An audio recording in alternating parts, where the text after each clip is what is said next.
Okay. As usual, two times in English and one time in Tibetan.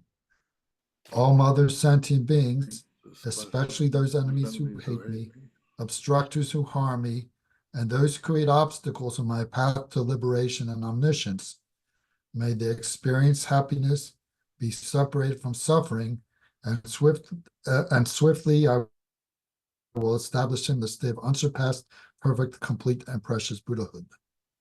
All mother sentient beings, especially those enemies who hate me, obstructors who harm me, and those who create obstacles on my path to liberation and omniscience.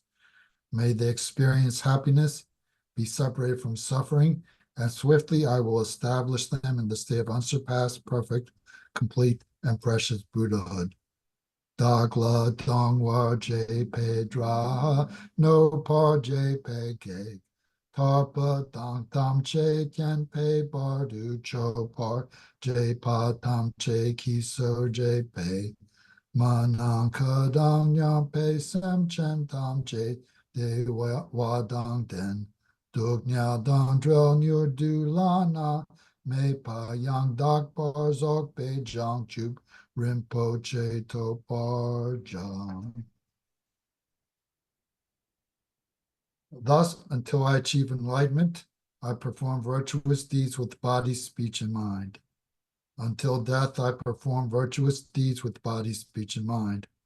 From now until this time tomorrow, I perform virtuous deeds with body, speech, and mind. De che du sang ma ge ki bar du lu na ki sum ge wala ko. Ma she bar du lu na ki sum ge wala ko. Du de ring ne sung te ni ma sang da sam gi bar du lu na ki sum ge wala ko. We take refuge in the kind root and lineage lamas. We take refuge in the deities of the mandalas of the yidams. We take refuge in all the exalted Buddhas.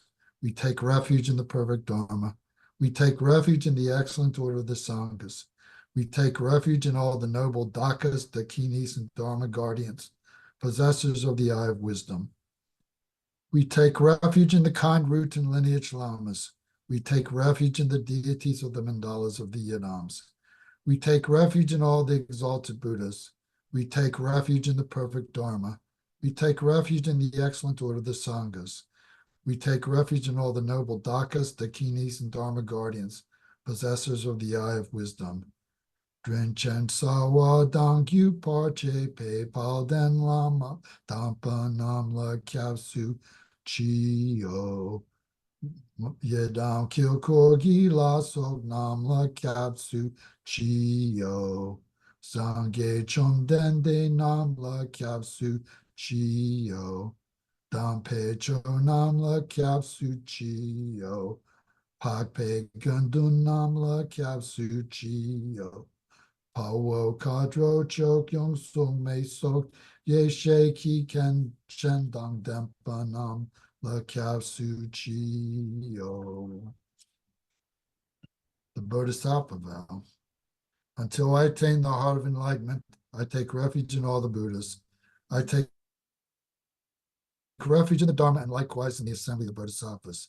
As the previous Buddhists embraced the enlightened mind and progressed on the Bodhisattva's path, I too, for the benefit of all sentient beings, give birth to bodhicitta and apply myself to accomplish the stages of the path. Until I attain the heart of enlightenment, I take refuge in all the Buddhas. I take refuge in the Dharma and likewise in the assembly of the Bodhisattvas. As the previous Buddhists embraced the enlightened mind and progressed on the Bodhisattva's path, I too, for the benefit of all sentient beings, give birth to bodhicitta and apply myself to accomplish the stages of the path. Jiangchu Ningpo Chi Ki Bar Sangye Namla Kyao Su Chi Jodang Namla Kyao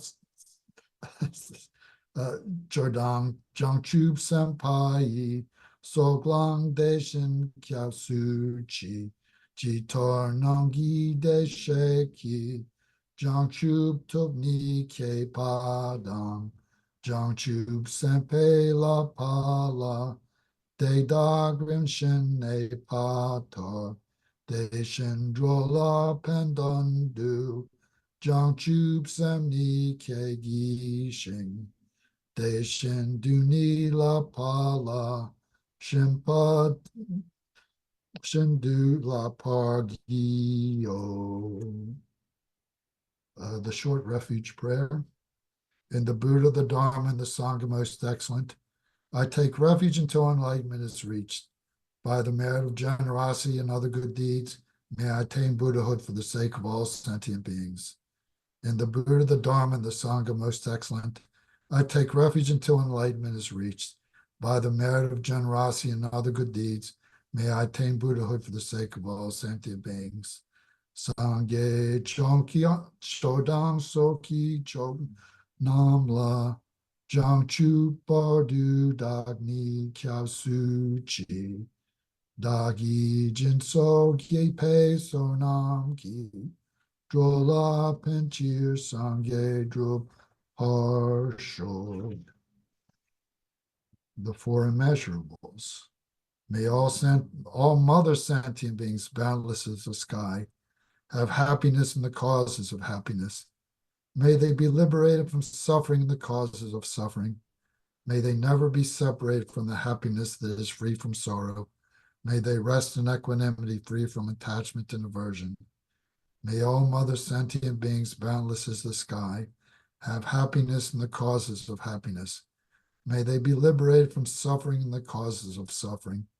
May they never be separated from the happiness that is free from sorrow. May they rest in equanimity, free from attachment and aversion. Manang kadang nya pe sim chen tam che, de wa dang de we kyu dang den par yur chig. Duk nya dang duk nya gi gyu dang dwell war yur chig. Duk nya me pe de wa dang mi gra war yur chig. Nye ring chang dang yi dang dra we, tam nyom la ne par yur chig. The 100-syllable mantra of Vajrasattva. Om Vajrasattva Samaya. Help to protect my vow to purify myself. May you remain firm with me. Grant me the complete satisfaction. Grow with me. Be loving towards me. Grant me the attainment to master the powers beyond body and nature. Show me all the deeds of body, speech, and mind. Make my mind, heart good, virtuous, and auspicious. Revel in the bliss of the four joys of Blessed One who embodies the essence within me. Do not abandon me. Grant me the realization of the indestructible nature. Make me one with you. Thus I signify my unity with non-duality. Om Vajrasattva Samaya Manupalaya Vajrasattva Tenopa Tishta Drido Me Bhava Suto Kayo Me Bhava Supo Kayo Me Bhava Anurakto Me Bhava Sarva Siddhi Me Prayatsa Sarva Karma Sutsa Me Sitsam Shriyam Kuruham Ha Ha Ha Ha Ho Bhagavan Sarva Tata Gata Bajri Mame Munsa Bajri Bhava Mahasamaya Sattvo Om Vajrasattva Samaya Manupalaya Vajrasattva Tenopa Dishta Drido Me Bhava Suto Kayo Me Bhava Supo Kayo Me Bhava Anurakto Me Bhava Sarva Siddhi Membrayatsa Sarva Karma Sutsa Me Sitsam Shriya Kuruhum Ha Ha Ha Ha Ho Bhagavan Sarva Tata Gata Bajri Mame Munsa Bajri Bhava Mahasamaya Sattva Om Vajrasattva Samaya Manupalaya Vajrasattva Tenopa Tishta Trido Me Bhava Suto Kayo Me Bhava Supo Kayo Me Bhava Anurakto Me Bhava Sarva Siddhi Memprayatsa Sarva Karma Sutsa Me Sitsam Shriyam Kuruham Ha Ha Ha Ha Ho Bhagavan Sarva Tata Gata Bajri Mame Munsa Bajri Bhava Mahasamaya Sapo Sagaramati requested sutra, only in English. Likewise be extinguish all enemies to my purpose. Whatever evil forces are in me, be defeated. Do this so that when I am victorious, all pure radiance melts into me, completely purified. Taking all this knowledge, food, and drink peacefully, enjoy it, and be satisfied so that all obstacles may be destroyed. Be liberated from all obstacles, all general obstacles. Mars are defeated by this gesture of the Buddhas. By reciting this mantra, may all Mars be purified. As a result, may all the Mars be defeated. Very good. Thank you. You're welcome. So before we get started, does anybody have any comments or questions about what we've been talking about, the sutras, or anything else? If anyone's interested in going back to the Lojong teachings that Geshe was giving, and I've been looking more into those incorporating Lojong teachings in my life. I got my thing has that blurred out thing so you can't see. It's these cards from Pema Chodron, has these compassion cards that have the slogans on them and that you can like display in different places. To like you pick one during the day and then has a little explanation on the back just to like keep triggering and reminding myself of some of the different Lojong slogans, and we'll keep it like on my phone and stuff too. So if anyone was interested in that, something I found that's been helpful. Is that a download? No, I got them. They're like physical cards I got off Amazon that they have like, and there's like a little stand that comes with it. I don't Very know. good. Again, you can't really see because Matt, how much are they? I don't remember. I was just thinking that it wasn't I don't think it was a ton. I don't know. I Would don't you, remember. are you gonna, will you put the link in the chat box, or I don't know Yeah, if it's sure. appropriate for the WhatsApp group, but I would love to take a look at them. Yeah, for sure. Yeah, put it in Thank the you. WhatsApp group. Put it in the WhatsApp group. I think that would be, Okay. because it stays there, you know. Very good. Thank you. Yes, those are very good. The 59 slogans of Lojong. Very good. There's the 8 verses, but then there's the slogans of that. So, very good. Thanks. Okay, so we've been going, asking everybody to give a short biography of their experience with Buddhism, what they've been doing, how it has affected them, what their path has been, how they came to it. So tonight, I'd like to ask Brendan if he would share with us his short biography. So please, Brendan, when you're ready, go right ahead. Sure. Thanks, Lance. Appreciate the opportunity. I will try to keep it short. And I will just some basic biographical details. I'm married with 5 kids, a native Northern Virginian. In fact, I went to college at George Mason University, which is literally almost across the street from the Dharma Surya Center. And so I'm a professional association manager, and I am a project manager. Been with the same company for about 24 years now. And so when you have 5 kids, right, you don't leave easy. You need to be careful. And so anyway, but Lance, you specifically asked me about Buddhism, so I will talk to you a little bit. Growing up, I was raised Roman Catholic. My mother's an Irish immigrant, so I come by it honestly. And I was a practicing Catholic till about 2015. And I won't get into tonight why I'm no longer a Catholic or why I no longer practice, because I'm not here to criticize other faith traditions. In fact, there's a lot of good things about Christianity and being Catholic, but it wasn't the path for me. I will also mention that when I was very young, I was fascinated by Asian art and architecture and pottery, and there's just something about it that really spoke to me, Buddhist and Taoist iconography from a very young age. And I'm not really sure why, but it just really spoke to me. And so, Thomas Merton is someone who I have a lot of respect for.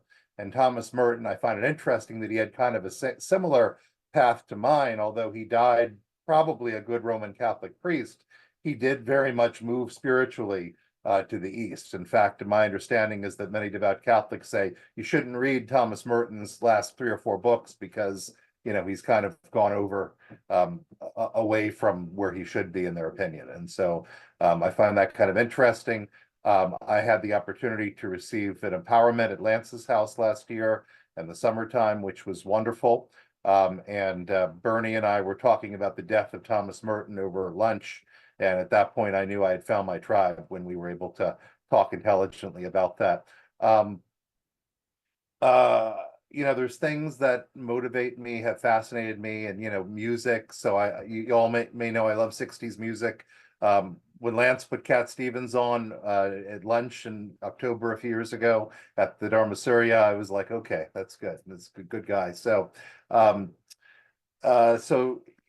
also add something that I believe Rehoboth Beach, Delaware is the happiest place on earth for me. And there was a store there called Insights. And you'd go into the store and they'd have Taoist literature and Buddhist literature, and they'd have Buddha statues and all kinds of Asian things you could purchase. And I remember thinking to myself, oh, this is really interesting from an aesthetic point of view.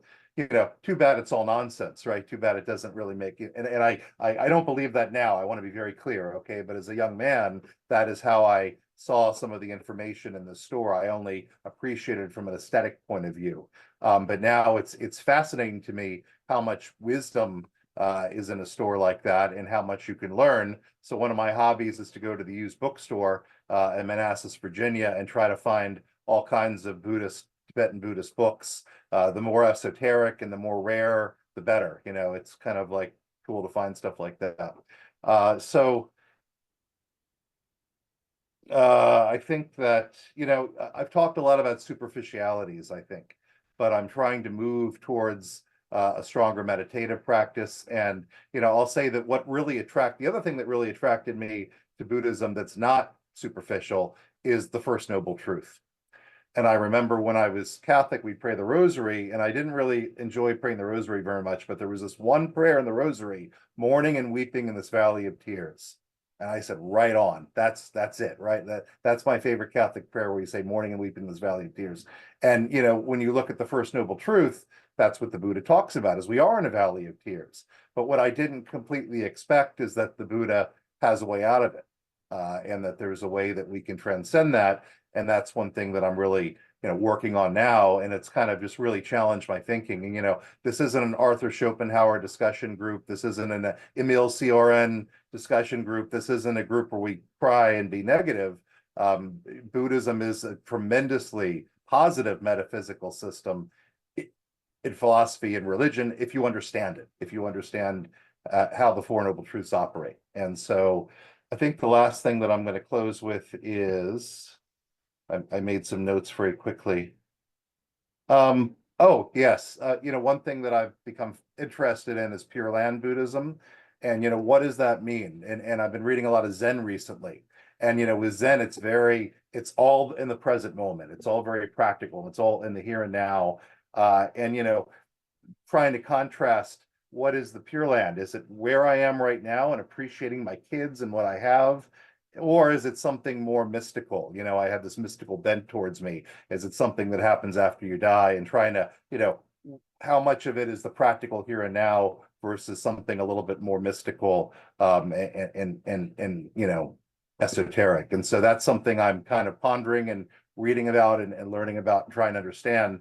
I said to my wife the other day, I said, maybe the Pure Land was when the kids were really little, and I just didn't appreciate it as much as I should have, having that opportunity to play with them. And maybe, from a Zen perspective, it's all about the present moment. I know this isn't a Zen group, but Kunga, as you had said one time, appreciate the Zen perspective, and, I do as well. So I've rambled on long enough. I hope that's helpful, and thank you for listening. Well, that's great. Thank you very much, Brendan. Does anybody have any questions for Brendan or comments on anything that he said? Brendan, what high school did you go to? I went to Bishop Ireton High School in Alexandria, Virginia, class of 1990.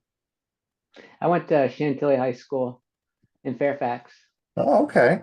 Yeah, when you talk about Manassas, I went to George Mason also. Oh, wonderful. Yeah. Yeah, I live right down the street from Chantilly High School, so right down Stringfellow. So that's really cool. Thank you for sharing. I was class of 86. All right.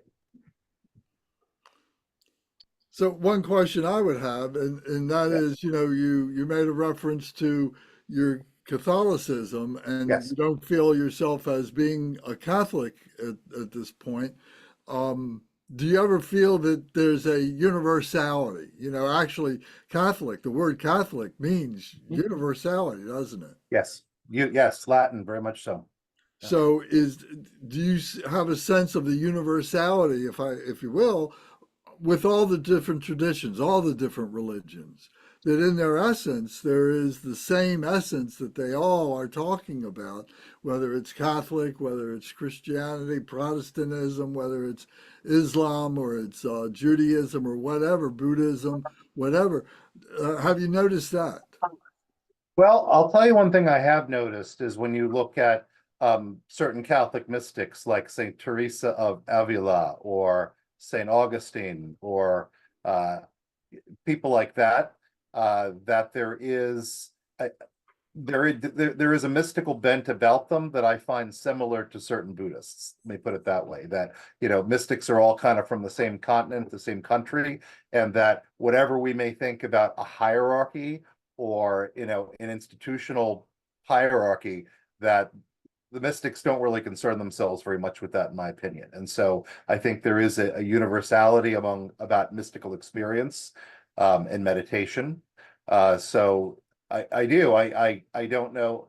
I hesitate to go here. I don't know that we're all going to bodily rise from the dead on the last day, as is taught in the Catholic Church. I don't believe that. But I do think that, yes, there is, despite my unbelief about certain things, I hope that there's a similar kernel of truth across all faiths and across all human beings.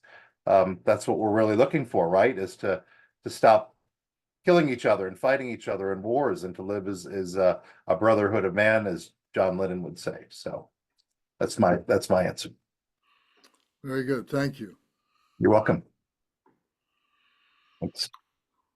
Okay. So unless anybody else has something else you'd like to comment upon, thank you, Alex, for joining us. I see that Alex has joined us. Probably, are you in your car, Alex? Yes, I will be in my car for the rest of today. Your portable shrine. Yes, my shine is our planet Earth Okay. for now. Very For good. now. All right. Well, very good. Yes, Bernie. Okay, since we mentioned Lojong practice, I have some notes on the 7 points of mind training, and I just sent it to the WhatsApp group. So if anybody wants to read, that's notes from a talk that I attended once. So if anybody wants to read something about the 7 points of mind training, I put it on WhatsApp. Very good. Thank you very much. Yeah, thanks, Bernie, and thanks, Brendan, Yeah. as well, for sharing your experience. I enjoyed it. Thank you. Oh, and I want to say something to Bernie, that Yes. the things I've heard Bernie say in these meetings, and the mysticism, and for lack of a better word, that's one reason I keep coming back, because I always feel like Bernie knows a lot more than I do, and that there's so much for me to learn. I mean, there's something amazing there if I just learn it and get my mind around it. There's something worthwhile in Tibetan Buddhism, and people. Well, thank you, but help with that. I only know 1% of Buddhism, and that 1% is what I've heard from my teachers. I'm just a little bit more than a parrot right here. So I'm glad to Thank you. pass on what I've learned, but it really isn't that much, to be honest. Appreciate it. Okay, sure. Brendan, thank you so much. I wanted to ask, you're a PMP? A PMP, you mean a certified project manager? Is that the question? Yeah. No, I do not have that certification. Okay. I do manage for the association that I work for. I manage various projects, educational programs, and that kind of thing, where people receive credentials when they take the training that I offer. And so that's what I do. Very cool. I find that super interesting. And I'm super excited that Faiza just joined us, Lance. That is super exciting. I saw her face. Yeah, I see you, that. Brendan. Thank you, Faiza, for joining us tonight. Yeah, I wanted to join for as long as I could. My battery's almost out, but I Oh, definitely wanted to hear. okay. Well, I'm glad you're here. Plug it in is the only thing I can say. All right, very good. Do you have any questions or comments, Faiza, that you'd like to bring up while your battery is still operating?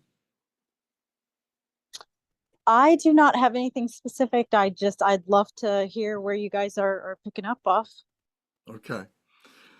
All right. Well, very good. Well, then we'll get to it. We're talking about the play in full, the sutra, the Lalitavistara Sutra that everybody has the book for.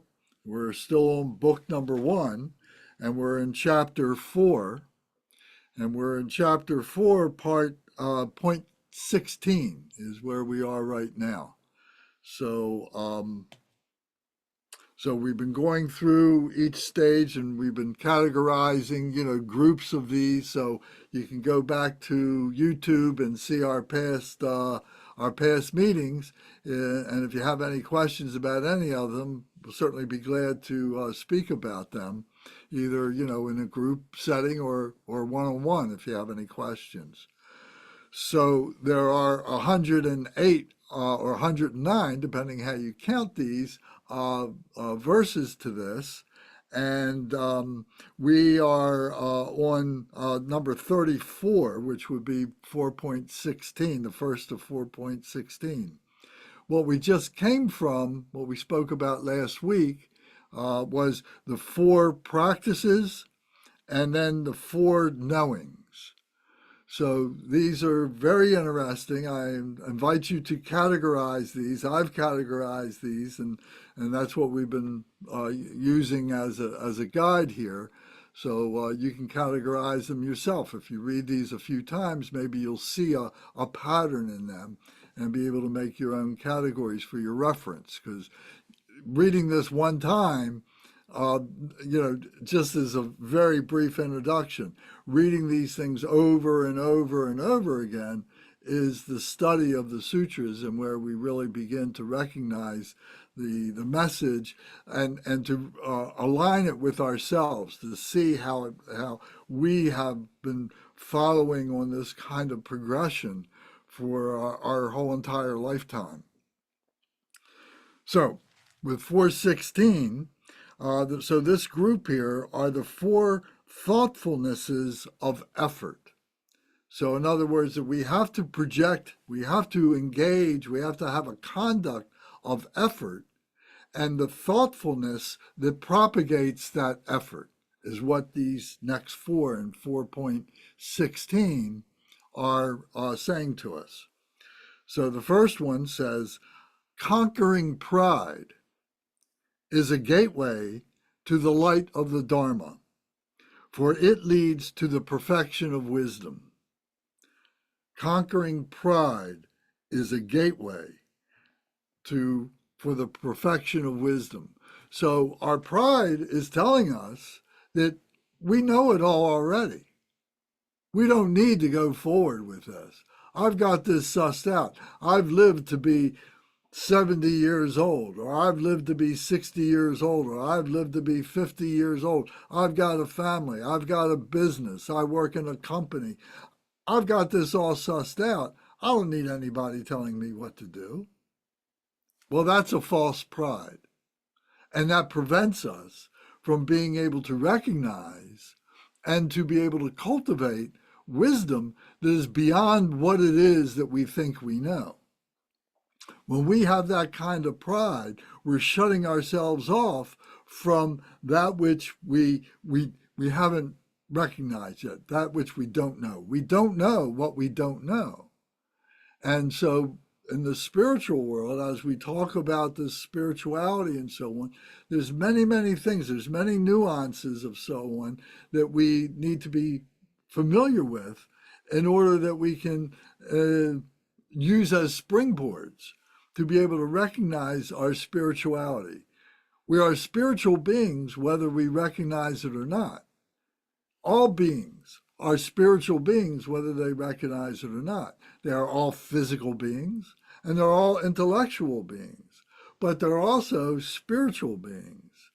And there's a a vocabulary. There's a system of keywords. There's a system of understanding the recognition of what this life is, this phenomenal nature, to recognize that spirituality and so on. So this is what we're trying to do, and to overcome that pridefulness in order that we may develop the wisdom of the knowledge of the existence of this, the way it operates, and how it is that we can apply it to our lives.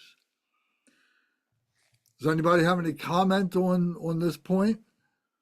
Conquering pride is a gateway to the perfection of wisdom. Lance, I just want to make a quick note to what you said a few minutes ago. One of the things that was profound for me that just resonated as an encouragement for others is I read this so I just read 4.14 to 4.18. That's because that's been our study focus every single morning. And when I get into my gratitude journal, it's right there in my headspace, right? And so I'm like, what did I just read? So to your point, these are very not only instructive from the concepts, but you're right about you read it and read it. It's a self-study plan. Like, okay, just read it again for the 100th time. What does it mean today? Because you're unlayering. So that's been happening for me since even though we've been on this for a while, this small chunk, it's actually been fortuitous for me because I've held myself just to this section until you tell us to move on. Because you're our instructor, I'm holding myself right here and not going ahead. So too, as encouragement to anyone else, that has worked well for me, reading over and over, and it's revealed itself each morning in its own unique way. So for pride, to this particular aspect, one of the things I've started to do as a second action, every time I have a defensive action where I want to be defensive when someone says something, I ask myself to first self-check pride, because I'm reading this every day. So immediately, because I work with so many people, my ego will go to anger. That's how I respond when my pride is hurt. It's anger, and I want to go right after the person and go right after them below the belt. So now I'm like, oh, Zara, have you done this action to someone else? Is this your karma? Why is this hurting you so much to where you want to harm someone else by speaking so lowly to them? So now those are the things that are in my head. Whereas a few months ago, I wouldn't have had that internal thought process. And it stopped me multiple times and now I'm just like, oh, you may have done this to someone else. How does it feel? Or like, oh, pride check. So to your point for this paragraph, that's where I've gone with it recently. So thank you. Very good. Thank you. And I'm glad you're doing what you're doing. It's very productive, but at some point when you're ready, move on to the next group. You have permission. Lance, I read the whole chapter. My problem is it's because of my personality. This is my problem. I'm an overdoer, and I'll miss those little subtleties that are actually why we're reading it. So I don't know if that makes sense. It's like knowing thyself. Like, I know my weaknesses. I'm going to be like, Lance, I read the whole book overnight. Are you proud of me? So I like, that's how I seek achievement, social attention, is by being the best student in the class. Okay. So it's an ego check for me to just stay with this, if that makes sense. Yes. Yeah. Very good. We'll give you a star to put on the refrigerator.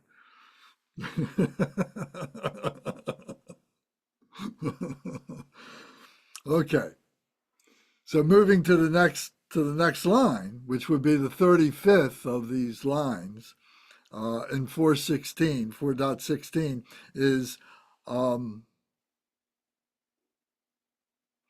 a mind free from vindictiveness is a gateway to the light of the Dharma, for it allows one to protect both oneself and others.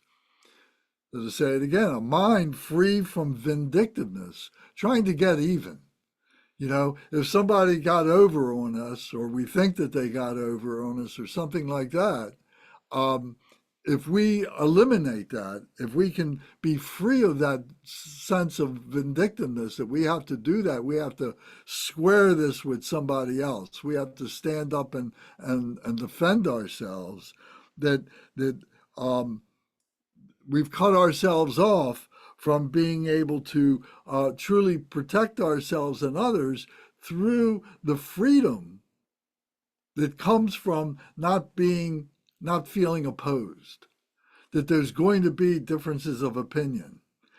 And those differences of opinion may come from people that are, we might consider to be lower than us. They might be the same as us, or maybe they're higher than us. But if we have that defensive mechanism of vindictiveness, that we rely on that we use that, we're cutting ourselves off from the true protection, which is freedom. That anything that anybody can say, really, we don't have an emotional response to. We don't need to have an emotional response. That we can be free of that, and we can deal with it on the face of what it is, and we can engage in a conversation. If we try and penetrate what everybody says to us without engaging in a conversation, we may be going in some tangent that was totally mistaken. So if there is something that somebody brings up to you and you have a difference of opinion and you want to discuss it, well, do that, rather and do it fairly and squarely, rather than jumping off on some kind of a tangent where all you're doing is being very defensive and so on. So that's a very important point. Anybody have any question about that? Any comment about being free from vindictiveness?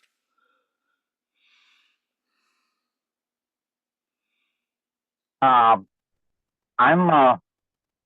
I'm a little bit kind of puzzled in my own life on the opposite end of this. Maybe somebody can offer their suggestion or their experience. I'm often like on the receiving end of that. So like, okay, I have no problem, engaging in discussion, hearing other people's opinion and all that.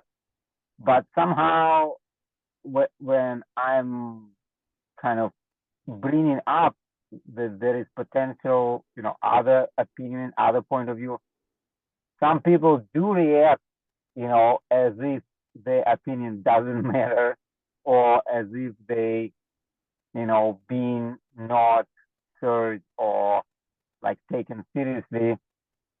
And then how do I respond to that? So yeah, when you have display of pride or like even vindictiveness coming at you, what do you do, right?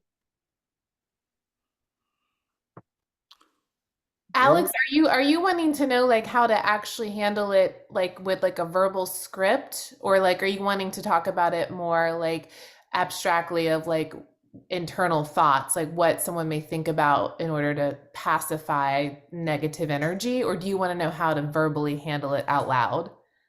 Yeah, I mean, if there is a way to handle it out loud, that would be good. There is a way to dissipate or turn this around some way, that would be good to hear, because we can also apply it to ourselves. Let me ask this one question quickly, and that is, do you feel that you're being dismissed? That people are dismissing what you have to say for one reason or another? Is that one of the points that you're making? Yeah, no, it's more that when I like, for example, there is a conversation and I hear one point of view and I say, well, there may be another point of view. Do you want to hear that? And then the reaction would be, like some kind of display of pride, or trying to put some other people down, from the other person, or like vindictiveness is like maybe like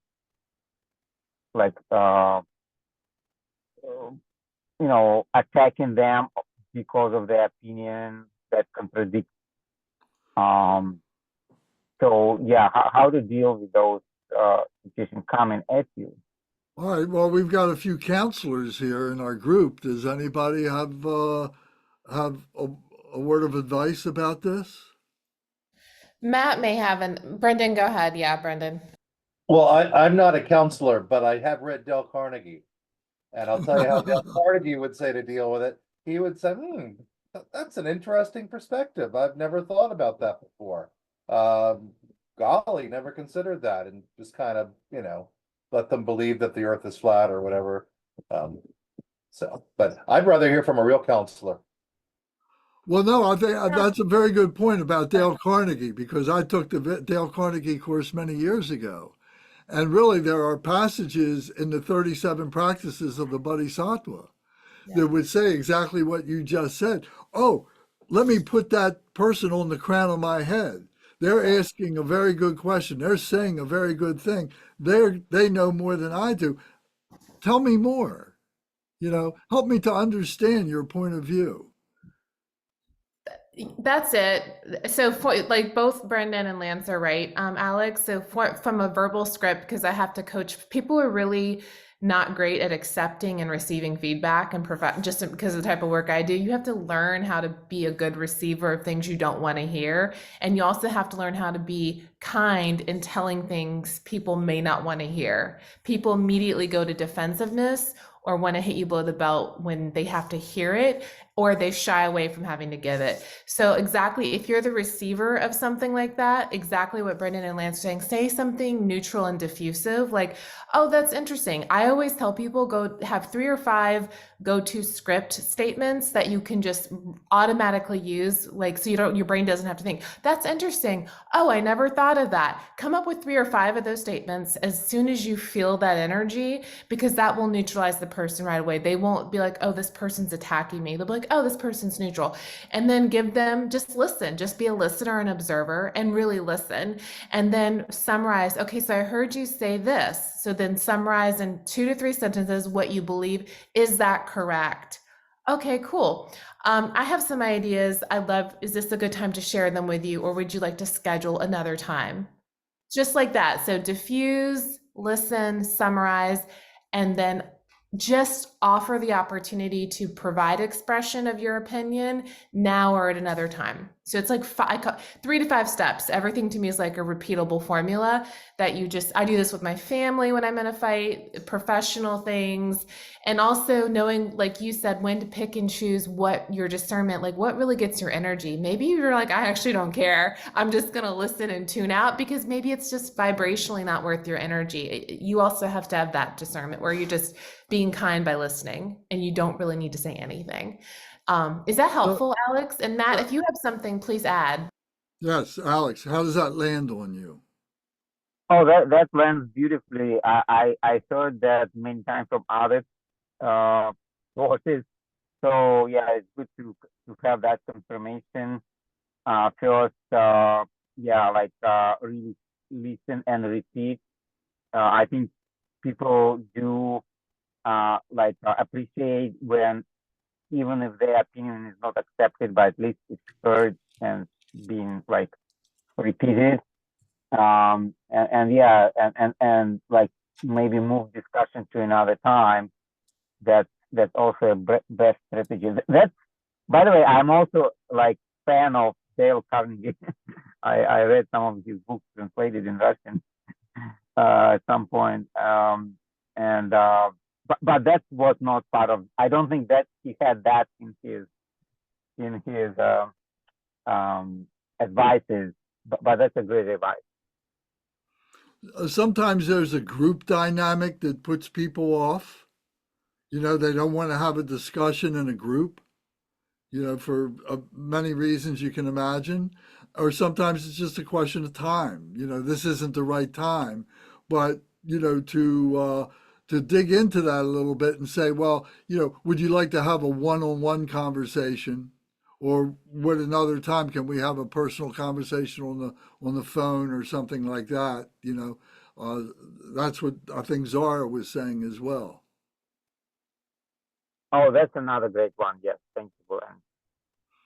You have to look through to see what their reason, what their motivation is for being, for lack of a better word right now, disruptive or dismissive or what's the word we've been using here?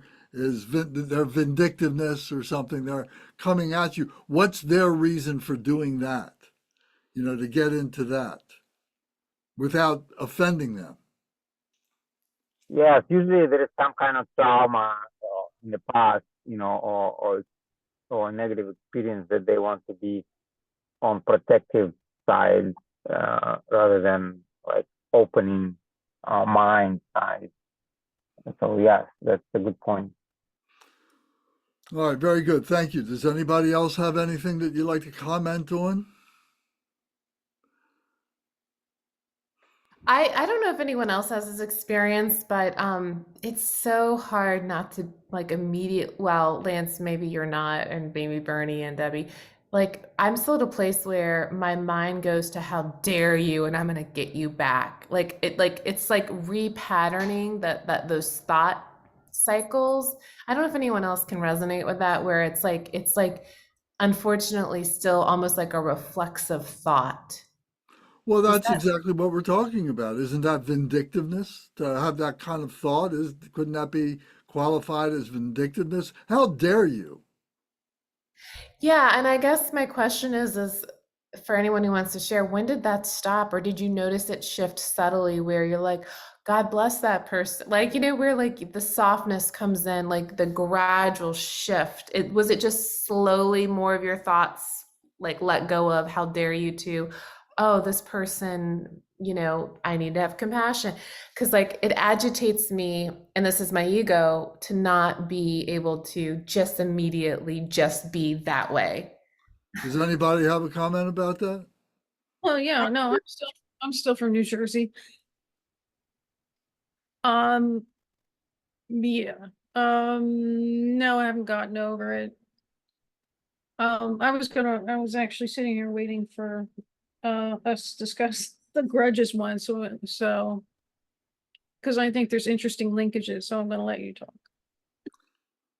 I'd just like to say, for me, it was easy because I never think I'm the smartest guy in the room. And I think that what you're saying about is a trap for people who have that kind of pridefulness that they think that they're the smartest person in the room. And that's me. That's 100% my profile. I have to be the smartest student. That's my journey.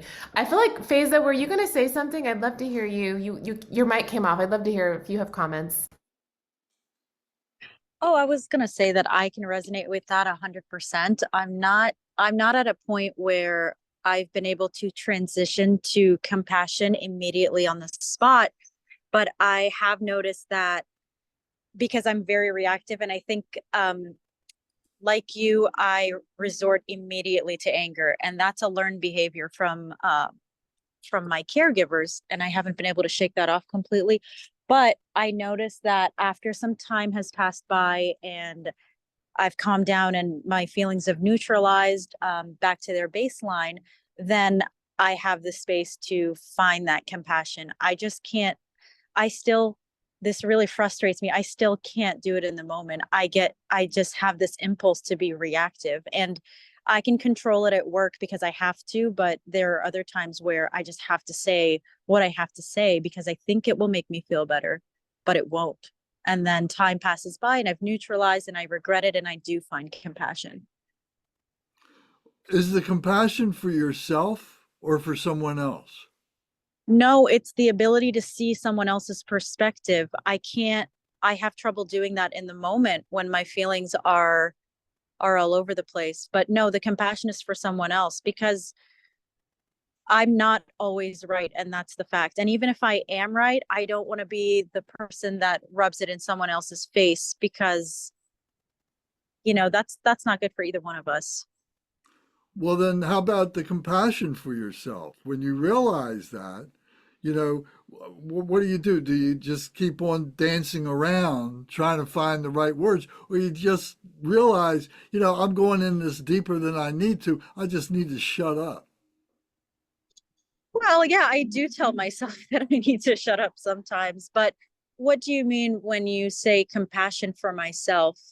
I'm afraid that if I centralize on that, having compassion for myself, then I won't then that will inflame my ego more. I want to be able to have compassion for other people more than myself. Is that in line with the teaching?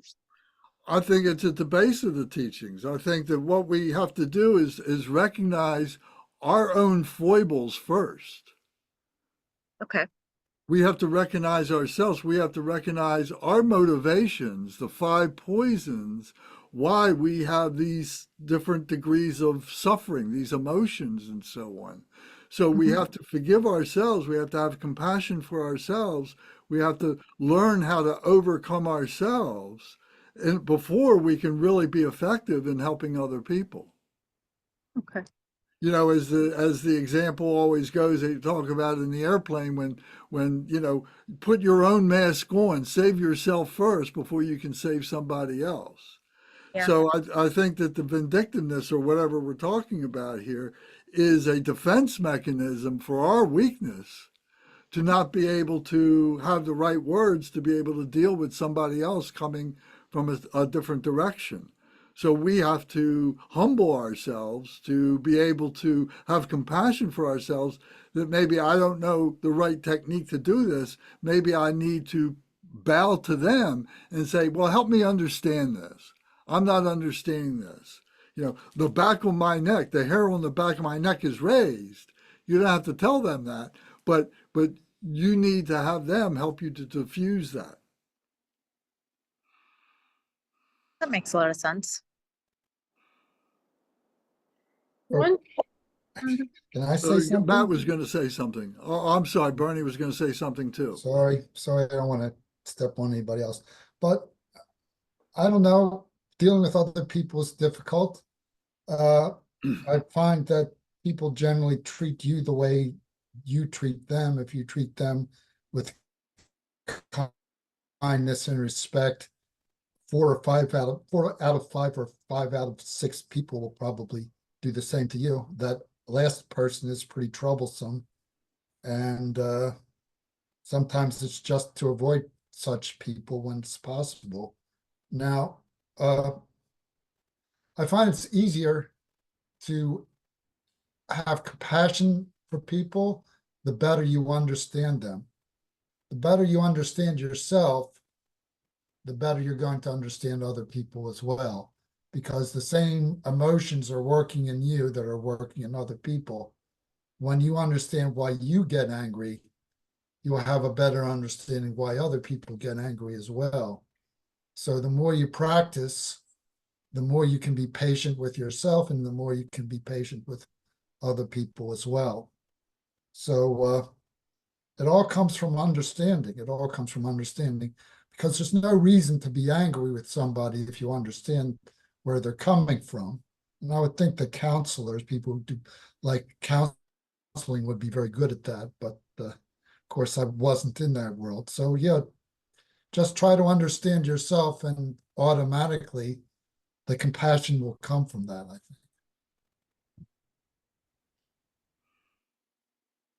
From a practical point of view, when is the time when you do self-examination? Or when is the time that you examine that conversation that was ineffective? Either you were ineffective or they were ineffective. Is it something you do only in the heat of the moment? Or is it something that you do when you say time out, and maybe the first thing in the morning when you reflect on the day before? Or is it something that you anticipate, oh, I'm going to have a difficult conversation later today. I need to prepare myself for it now, knowing that I'm going to have this difficulty. So you go into a period of you're in a safe zone in order to be able to do this. To me, this is the practicality of doing meditation or contemplation first thing in the morning, because then, it's just you and the cushion. And you can look at yourself and you can say to yourself, oh, wow, I said the wrong things yesterday. I did the wrong things, or that person said something that set me off. and then I had this kind of a reaction or something like that. So my point is, do you give yourself the time to have these reflections? Well, I have to add that once Lama Dawa suggested to us at the end of the day, we should review all of our actions that we performed during the day and ask ourselves, did I do that the best way? Is there something I could have done better? And not only to criticize yourself, but also to praise yourself when you handled some situation properly. So he just suggested before you go to sleep, just to spend a few minutes to review what happened to you during the day and your interactions with other people. And he added something outrageous. He said, if you do that for 3 years, you'll be enlightened. So I don't know about that, but he did suggest doing that. Lance, I was going to share something that's appropriate to what you're saying as an actual what just happened. You asked me about my sister, and I gave you more of a superficial answer. My sister said something to me yesterday, right before we were supposed to go to the airport, and it was provoking. And for 5 seconds, I was like, hold it together, because like Faiza, it's anger. And I literally looked at her and I said, I need to be honest with you. And I said, I need you to shut the F up, like F-U-C-K up. And she looked at me and I looked at her and I immediately was like, Sarah. And she goes, you know what? I'm going to let you finish your walk by yourself. I'll meet you back up at the house. So I finished the nature walk by myself. And then we had to get in the car and ride an hour to Syracuse. And we had superficial conversation. And 10 minutes before we arrive, I said, Katie, I shouldn't have said that to you. That was inappropriate. I said, what you were talking to me about was aggravating. So we hugged each other and everything. So to your point, what you're talking about, I got out and went to the airport. It was fine. We hugged each other and she goes, it's okay. She's very soft and gentle with me. She's 10 years younger. You've met her. In the airport, I go through customs or security. So this was just 24 hours ago. And I started crying privately. Just my soul started crying. And I said, you hurt your sister. You hurt yourself. You hurt your sister. I'm almost going to cry right now because it's really contextual to what you're saying. I said, you hurt your sister, you hurt yourself, and you knew better than to do that. You lashed out in anger. And then I texted her again when I landed and apologized. I went to bed crying last night about it. And this morning in my meditation, tears came to my eyes. I was very, to your point, reflective. These were just natural tears. And it was a very profoundly deeper level of consciousness. I wasn't trying to, it was like Zara, like you harmed yourself and harming your sister by speaking out of anger and vindictiveness. Like there was a softer way to always speak to someone. I knew I hurt her, if that makes sense. And like you never need to cuss at someone, really. Like there wasn't an emergency.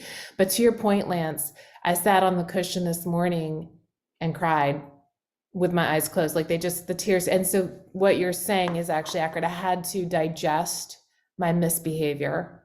I had to reconcile it. And that's your karma. I was in pain myself for my misbehavior. Like my soul is not letting me out of this. I cried at the airport. I cried this morning. Things are okay now because she texted me back privately. She goes, I think you're being really hard on yourself. She actually was really very kind and compassionate to me, which is what we want. She goes, you're being way too hard. She goes, you're allowed to not be perfect and you're allowed to have a cuss out every so often. And she said, please let it go. And she goes, it's okay. Let's move on. You're okay. So it was this really beautiful thing. But to your point, that's happened to me in the last 24 hours, like what we're talking about. And I had to sit with it. And my karma was, I had to resolve it on the cushion. Yeah. Very good for sharing that. And this is the power of these sutras. You know, we wouldn't be having this conversation with any of the other practices that I know about. You know, because these sutras really are hitting on these nerve points within ourselves. You know, and that's why this is so good. So we have to have gratitude for this.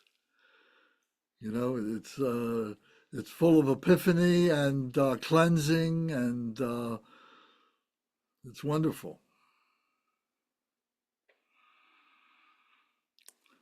All right, let's move on to the next line, number 36, which is the third of this 4.16 group.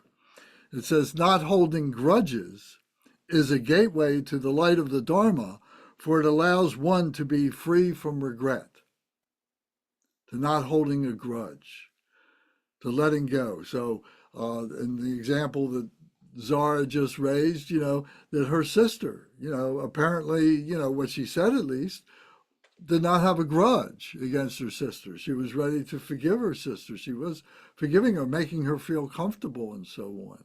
She could have held a grudge. And, for the next 4 months, you're not talking to each other or something. So I'm sure we've all had that. We've all had grudges that just undermined all the goodness that we did for quite a long time.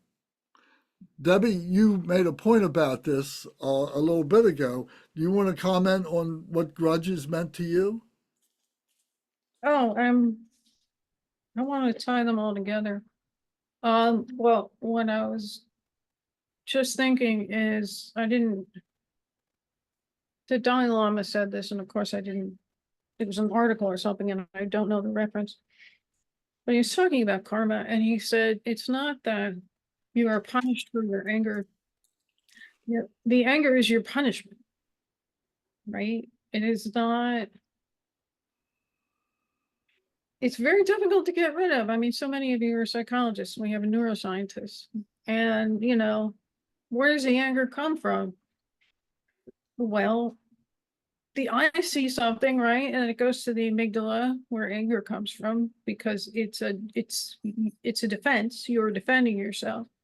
And then you're just hijacked, right? There's cortisol, there's adrenaline, there's all these things. And I still get angry, but also I'm trying not to take it very seriously. It's like, oh, your body's angry again. And I experience it. For me, it's very intense because I grew up in a very argumentative household and we're fantastic arguers. But, it's just the defense mechanism. And I don't take it personally. I don't take it like it's painful. I don't know how other people feel. I don't like anger at all. I don't like what it does. It's a physically draining thing, right? There's all these things that happen. Blood flows to your hands. Your eyes, are acting in a certain way. The prefrontal cortex is not really online at this point. There's a whole bunch of, higher reasoning that you can't access. And so, we're all working through it. But also, it's like I built sort of a detachment, right? I'm supposed to be this pure, perfect being. And I have to deal with, somebody cutting me off on the road. And I swear at them because that's instinctive, because I'm from New Jersey, but I'm not angry at them anymore, right? It's like I recognize, well, you're a jerk, you just cut me off. And just say it, go, they're not hearing it, right? So try to build in, that cushion where you're just cutting yourself that slack. It's like you've got a human body. The human species is a very aggressive species. We're very violent. And so, you do need a lot of compassion for yourself, right? You have to not take yourself so seriously, and you have to nurture yourself in a certain way, right? And the three things that we were looking at today, we have been focusing on, our behaviors that need to be corrected. Pride is this very flash thing, and vindictiveness takes you over. Right? Vindictiveness is something that you get to accumulate. And when you have a chance to be able to take it out on somebody, you're able to do that. And unfortunately, it feels great. And then grudges, it's just like really interesting psychology for something that's written 2,500 years ago, that it's all looking at how the human mind operates and how that is not, a good idea. It allows us to survive, but, we're causing our own problems. So for pride, it's wisdom. A mind free from vindictiveness allows you to protect yourself and others. So looking at that and just that impulse to get back at somebody and see that as, no, I have to protect myself from that. I have to protect myself from that so I can protect others. And the third one is grudges. And, grudges are like another long time scale thing, right? Holding a grudge means either you're punishing yourself or you punish another person. So again, I'm not a psychologist, and I'm really, it's great to be able to talk to you. I mean, what do you guys think about what I just said?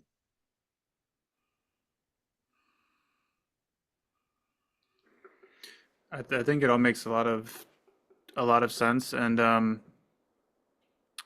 I think the idea of self-compassion that Lance said brought up and that other people were referencing, I think is a really important one. And in my opinion, it's like, I think this is one of the key ways, the emphasis on this is one of the key ways that I think like Dharma, when it goes to the West and the modern world, whatever, I don't know if the West, that term, the West, even makes sense anymore, but the modern West, something like that.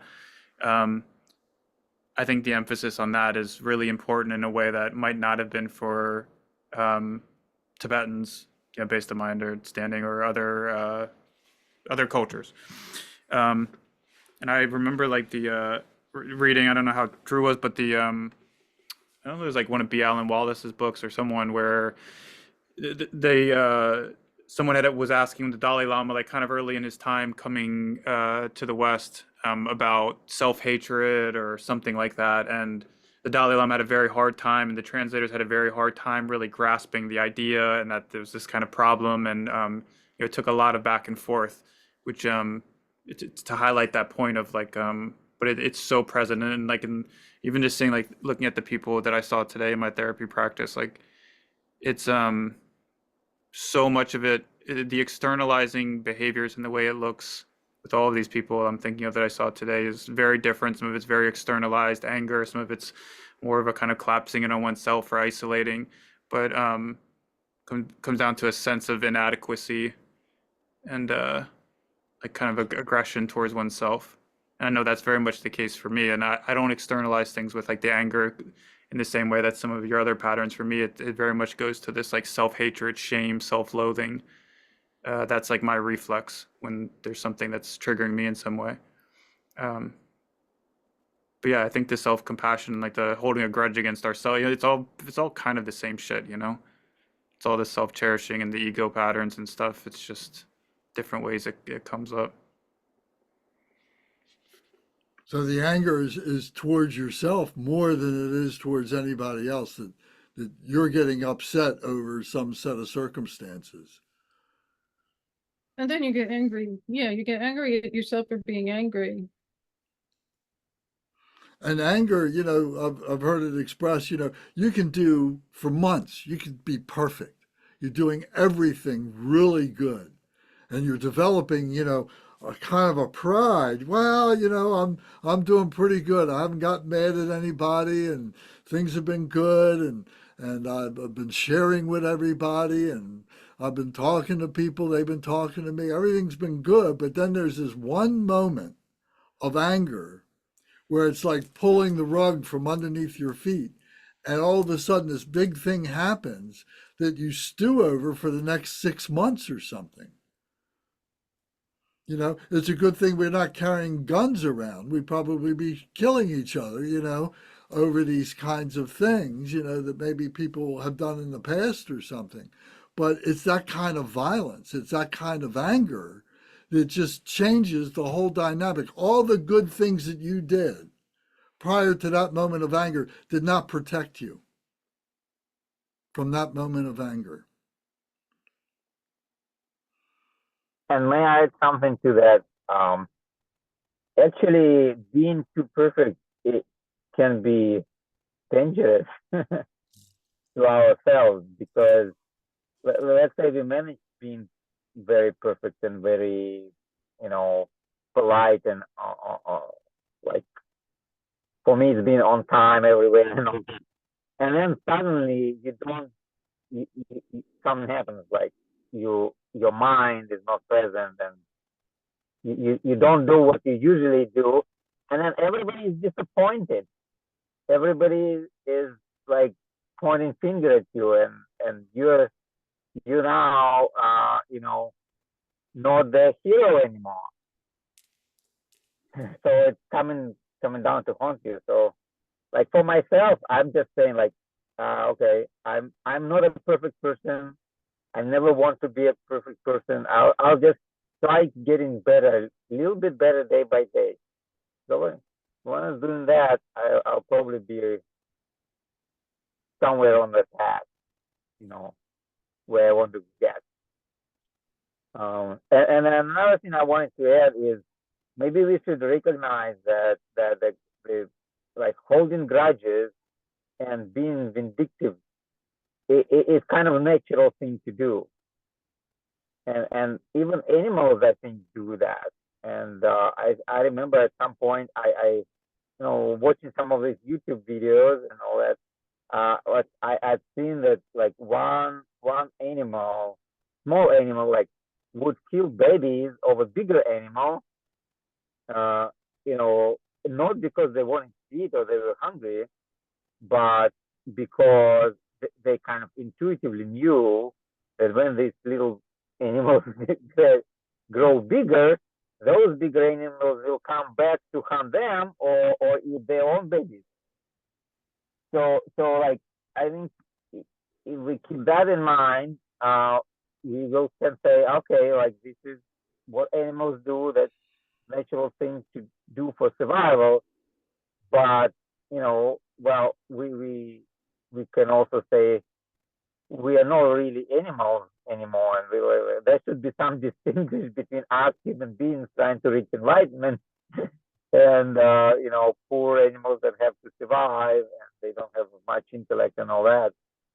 So I think that will help to deal with some of the things that engraved in our animal brain, or how they call it, amygdala or whatever.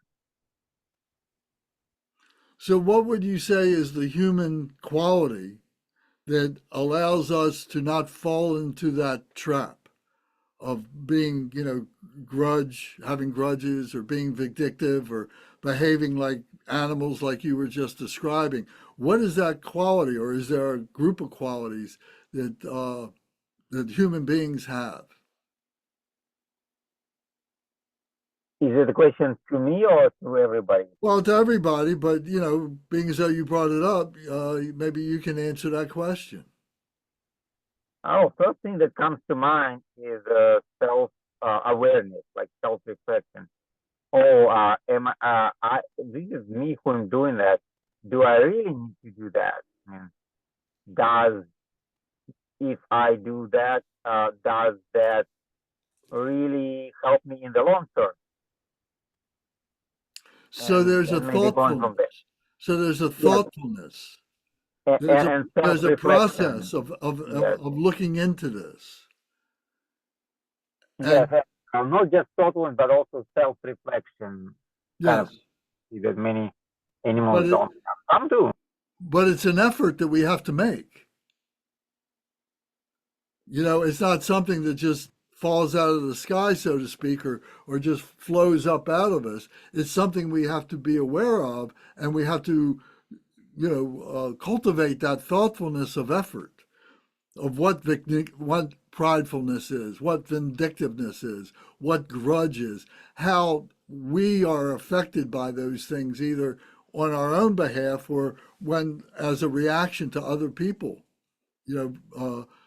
displaying those kinds of behavior towards us. There's a Yeah. thoughtfulness of effort is my point. Right, and that's exactly what we can do on those long hours on the kilo.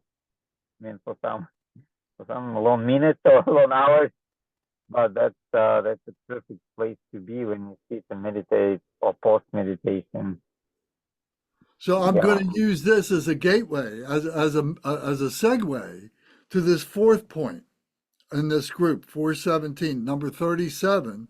It says, sincere interest is a gateway to the light of the Dharma, for it enables one to make great effort and be free from doubt. If we don't know what it is, or we don't want to know, or we don't care, or we don't believe that we can know, if there's this shadow of doubt, we're never going to find a solution to this. But what we're doing now is an investigation because we're interested in this. So this needs to be one of our effort points, our thoughtfulness of effort, of our interest in trying to understand this. We've all been affected by pride. We've all been affected by vindictiveness. We've all been affected by grudges. And now it's our turn to turn our interest into what has caused this, what's the result been, what was the action that we took to really develop this understanding.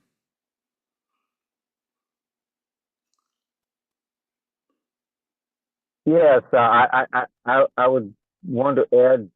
Then I think when there is sincerity, and like to me, sincerity is not just like superficial interest, right?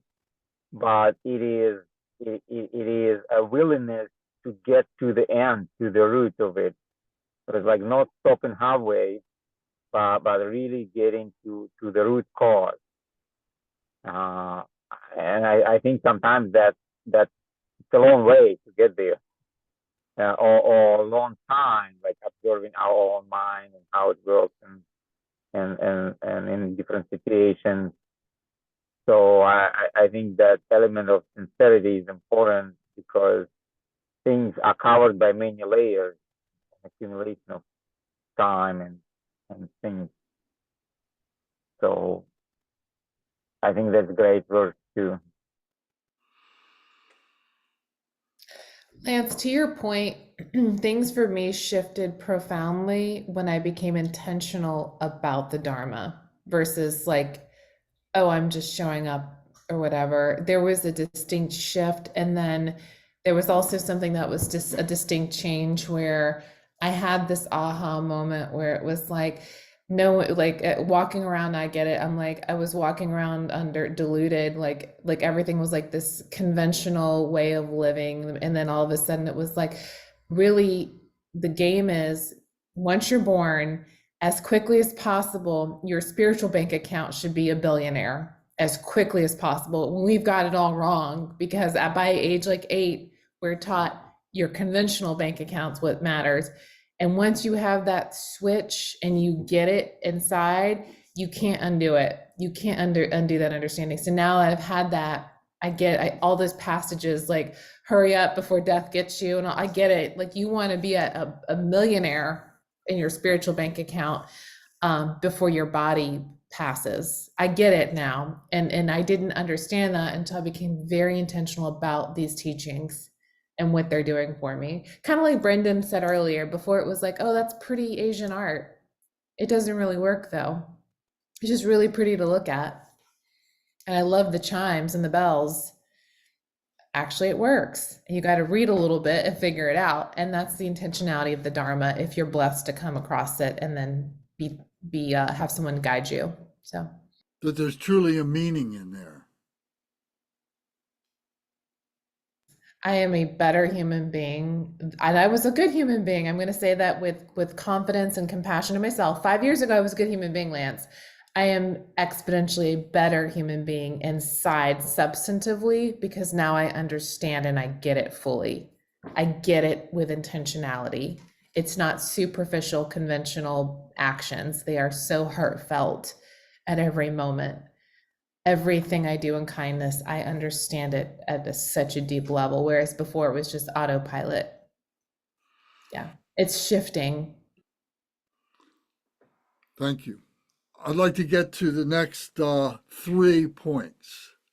The next three, 417. So I'm going to read them together and then we can talk about them. So these three, keep in mind that these three are the dispenses of harmful thought. How do we deal with harmful thought when it comes up? How do we dispense with it? How do we overcome it?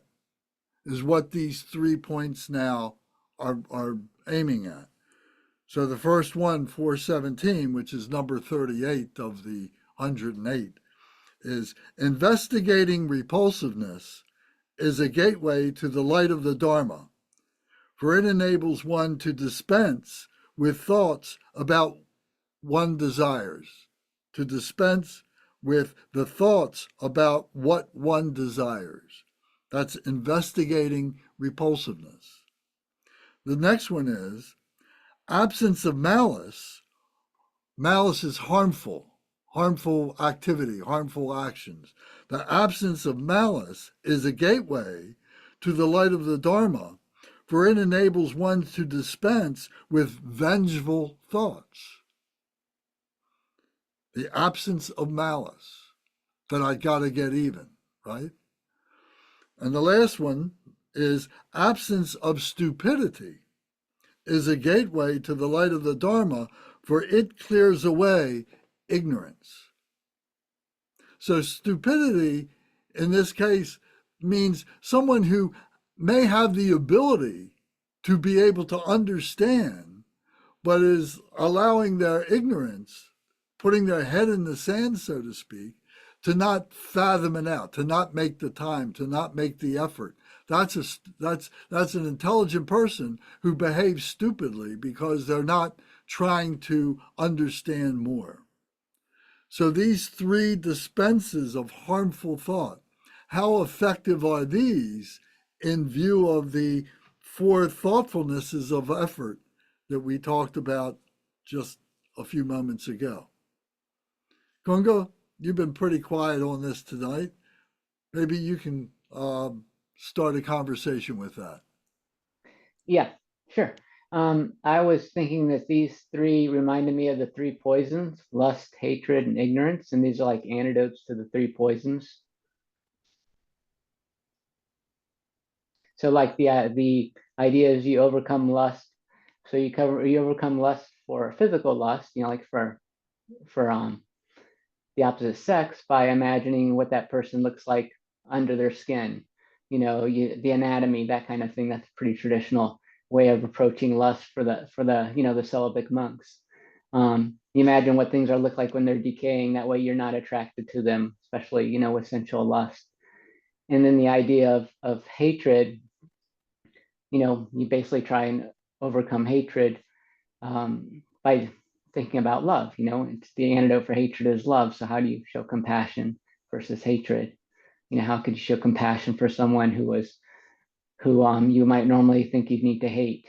Like maybe you think about a political figure, who's causing a lot of harm. You feel like you want to hate that person, and you can start to think about how the harm they're causing is a result of their own personal suffering. I think about that myself when I think about people who cause me to suffer, that they just have so much suffering themselves that just kind of spilling over onto everyone else they meet. And then the last one, ignorance.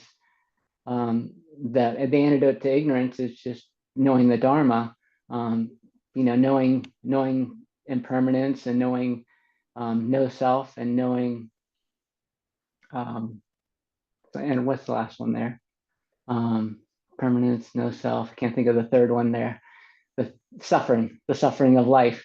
Knowing those 3 things being familiar with that part of the Dharma helps you to overcome ignorance. So that's what I was thinking about when I was thinking about that one. You know, I've been writing about the 3 poisons and the 3 marks of existence. So that's sort of what came to mind. Thank you.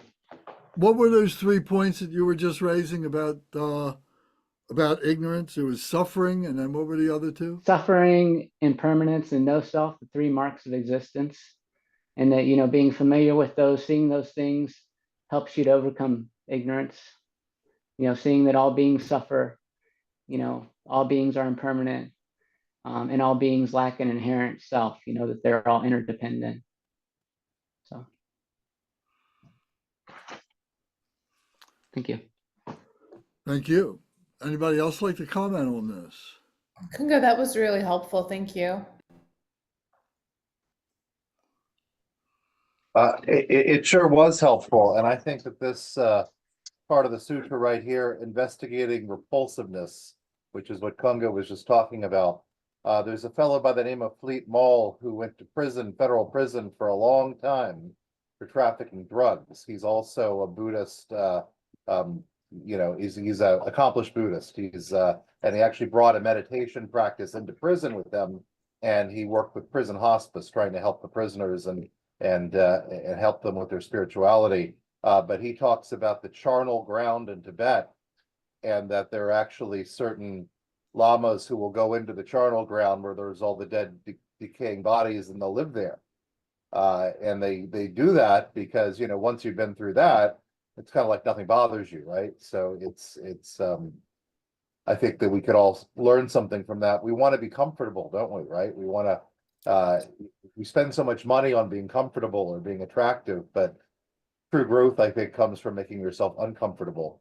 And then what Kunga said as well about you know, lust, you know, sexual lust is you know, so profound that one thing I heard is that the more you can see, you know, what I'm not going to preach, but you know, what is pornography, right? It's making something look more attractive than it really is, right?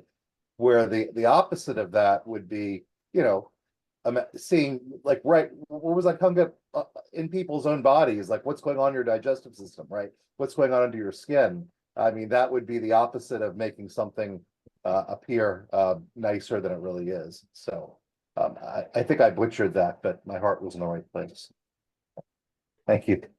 Yeah, that's why first-year medical students start throwing up when they go into the dissection room, you know. And your point about the charnel ground, you know, a charnel ground is like a cemetery, or it's like the place where they would do sky burials. In Tibet, you know, they don't have very much firewood.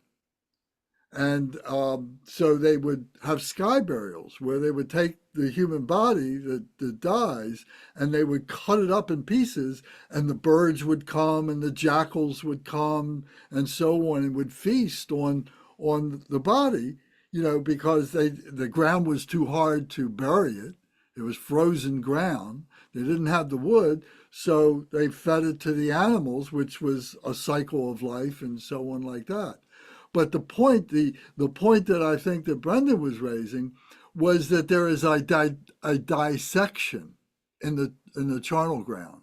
There's a dissection of yourself, of your physical body, of your intellectual mind. You're dissecting that in the analysis of understanding what it is to be a human being. And what results from that is that you see that everything is impermanent, like Kunga was saying, but at the same time, you also see the indivisibility, the indestructibility of that spiritual nature that does not die, has not been born, does not die. So it's part of the process. And to go through that, dissecting the human being, the human nature, who we think we are, to be able to get to that spirituality. Yeah, thank you, Lance. By the way, the book is the Dharma and Hell. Prison was his hell. It was his charnel ground. I don't know if I made that clear, but you know, his attitude is, what can I learn from that?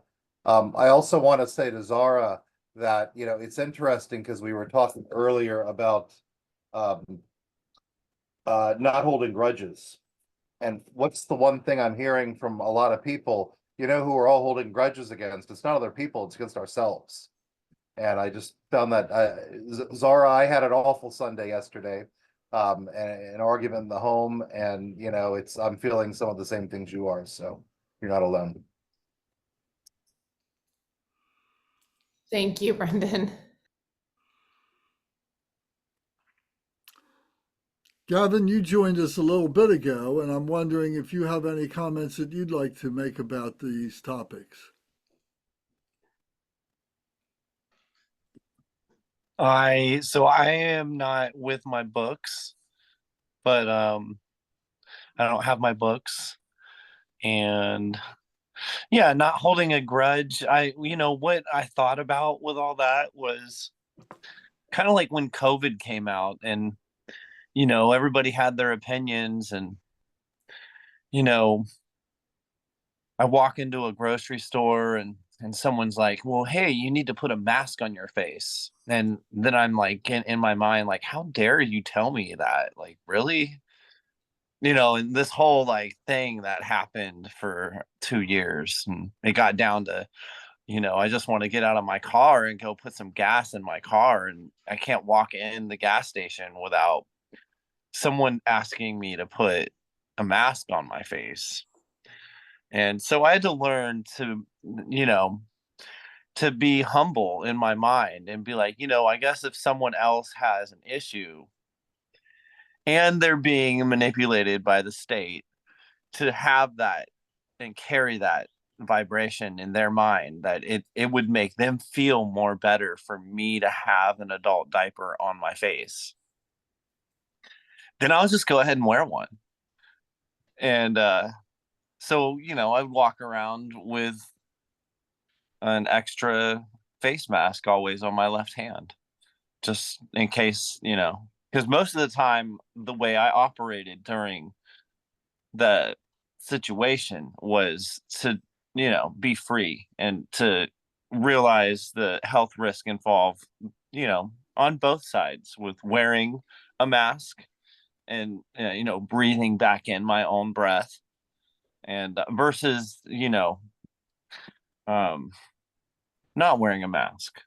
But when it came into going into the social settings, I would have to be humble, and I'd put that mask on. And this is what it reminds me of, what we're talking about today, the social situation that was the epidemic. So yeah, that's what I think about. And like, how not to have a grudge with someone because they're telling me in a grocery store to put a mask on. And in the beginning of it all, I might have had something to say to these people publicly, like, well, blah, blah, blah. And I learned that a bunch of the blah, blah, blah really wasn't helping them, right? Because then I had to learn that they were just taking orders, and they had to, behave accordingly so they could continue to work appropriately. And then this whole situation allowed me to discern, and to understand that the social setting, just to make others comfortable, I will do what needs to be done. I won't have any more blah blah and waste my own time. And if I do blah blah, then I have to go back out of that grocery store and sit in my car and wonder why I blah blahed at someone about blah blah blah. So yeah, it's really interesting. All right, well, very good. Well, that's very thankful. Thank you. That's a very interesting case in point. That's a Right. good example, Gavin. Yeah. All right, thank you guys. Thank you. Gunga, I see you still have your microphone on. Did you want to have a comment about this? No, I just forgot to turn it off. So, just going back to the text, we've been specifically talking about these things, but also to group these things together and to see the patterns of the way that the sutras are being provided to us in order that we may develop a system of analysis or investigation or development, however you wish to look at it, of what it is to be a human being, what it is to have an intellectual mind, and what it is to be able to transcend that through our spirituality by letting that stuff go. At some point, we realize that we've exhausted all the possibilities, and all that's left is just to, okay, that's the human condition. And that this human condition is, we're all in the same boat, and that there is something within ourselves that is supreme to the human condition. And being able to recognize that and to cultivate that, or rather to cultivate the awareness of it, let it manifest by letting the other stuff rest. When you let the other stuff rest, when you let the 5 poisons and the 84,000 emotions rest, then what's there is just naked wisdom and compassion and joy and equanimity that has always been there, but is very, very, very subtle. And without the interference of all these other things, that's our natural state. And then we begin to believe in ourselves again. We begin to love ourselves again. And we begin to love our relatives and our neighbors and our strangers and so on like that, because we can see that in all beings.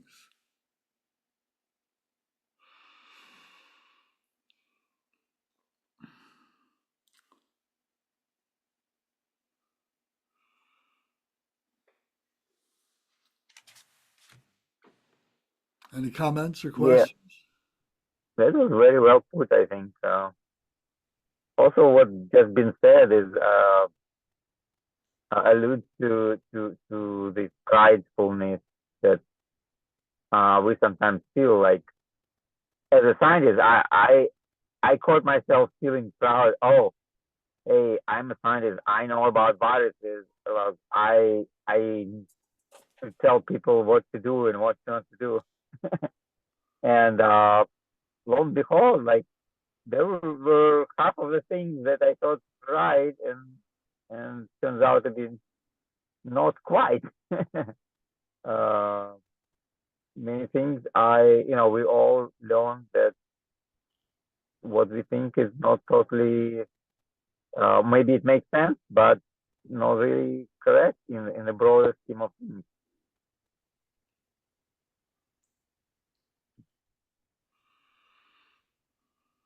So, and how things maybe like good for one person, like a very individual, something that same thing may be proper for one person, may not be proper for the other person.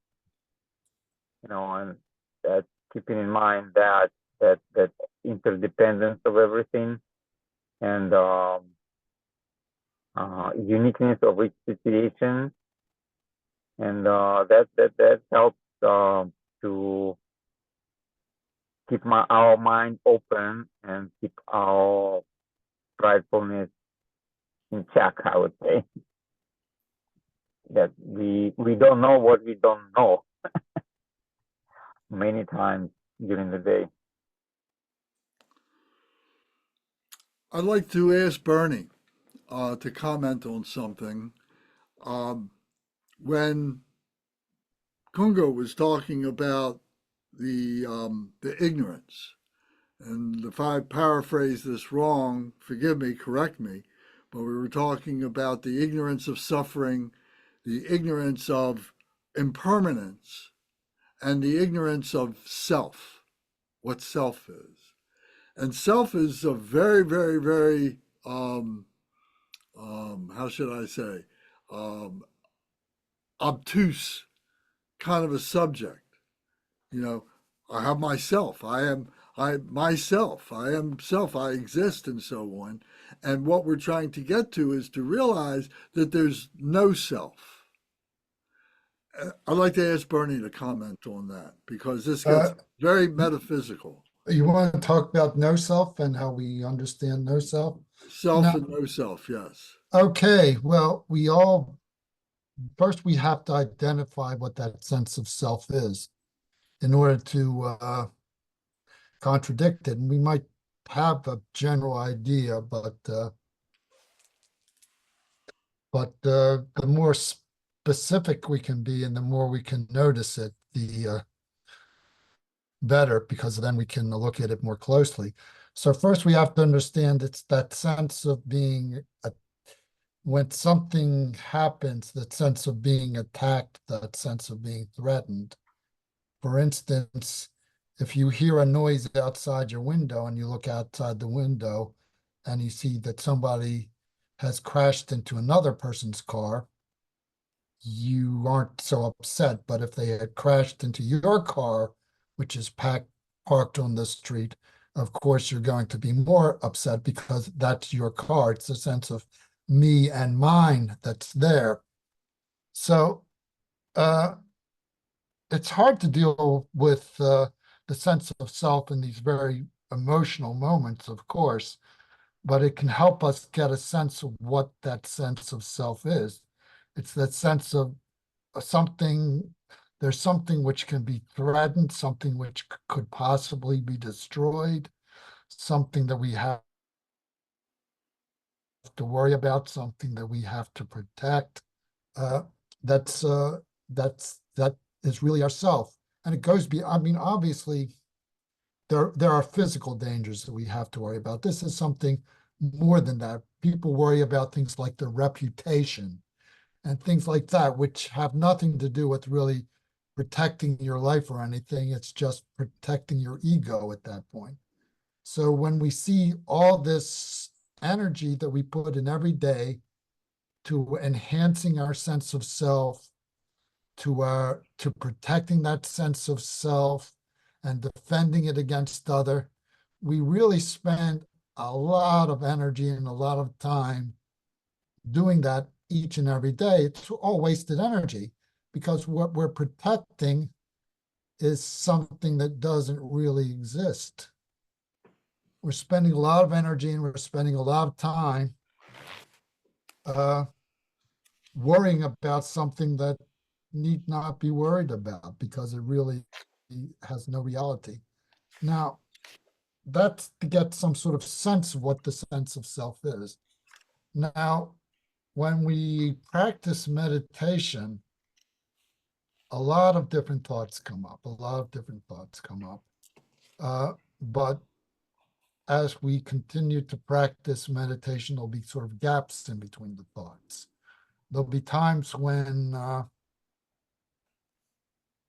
we're apparently there are no thoughts in our mind, and then a new thought will come in. So we'll continue to have thoughts, but there will be times when we don't seem to have any thoughts. The thoughts really are still there, but they're kind of at a very subtle level, the background level, and they're hard to see. And one of these sort of continuous thoughts is that sense of ego. And we can best notice it during the practice of meditation in our sort of commentary about what's going on in our practice.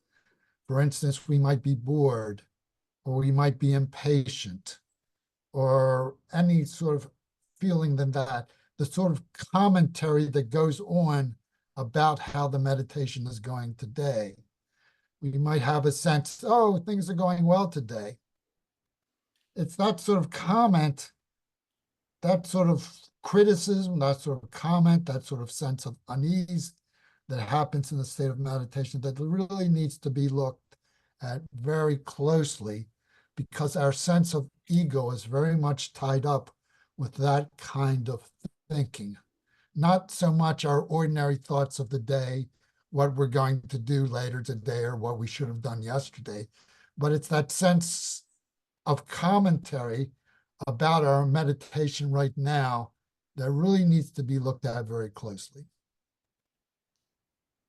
And when you look at that very closely, you see,